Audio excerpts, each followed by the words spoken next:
웰컴. 안녕하세요. 잘 찾아왔어요. 앉으세요. 아, 이게 뭐예요?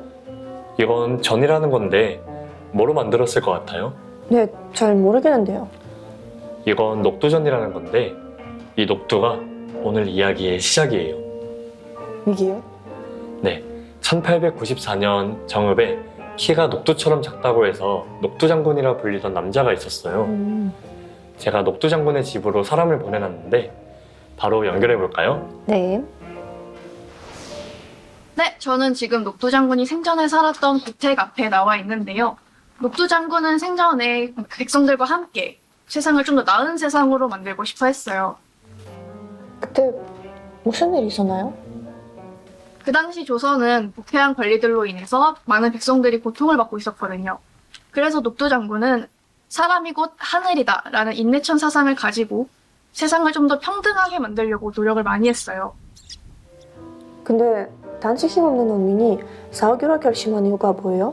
그건 고부의 군수 조병갑 때문이에요. 군수가 뭐예요? 군수는 그 지역의 리더를 말한다고 보면 돼요. 지금의 지역 시장 같은 거죠. 조병갑이 고부군주가 되고 나서부터 백성들에게 말도 안 되는 핑계로 세금을 많이 걷어갔어요.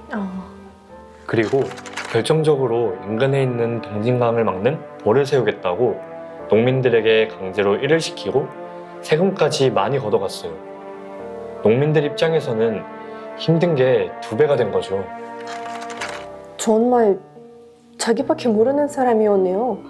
네, 맞아요. 녹두 장군을 비롯한 농민군들이 참지 못하고 봉기를 준비하기 시작했어요.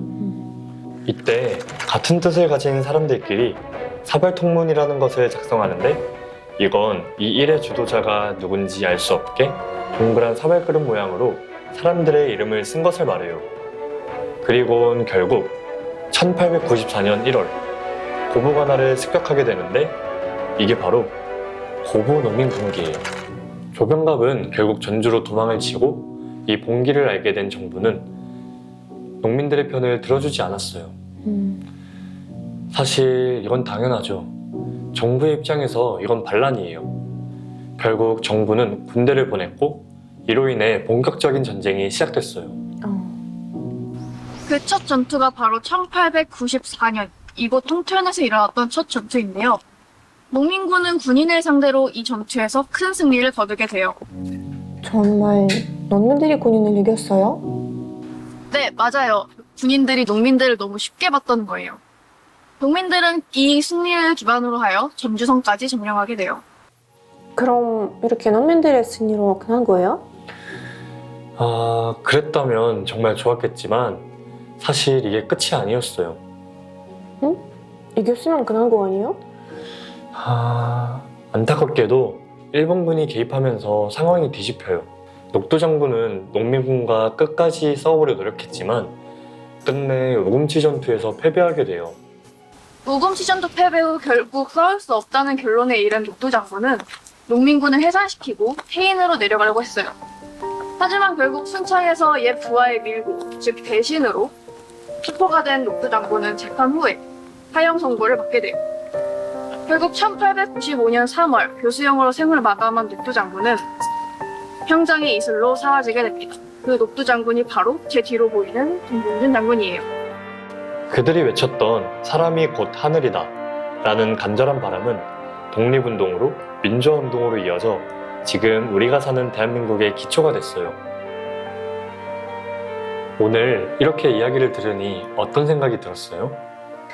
처음에는 그냥 옛날 얘기처럼 들렸어요. 그런데 들으면 들을수록 쉽지 않은 길인데 포기하지 않고 끝까지 싸웠다는 점이 마음에 남아요. 이 이야기를 듣고 나니 한국을 더 깊이 알고 싶어졌어요. 오늘날 우리가 살아가는 이 세상이 누군가에게는 간절했던 세상이라는 것을 알아야 하지 않을까요?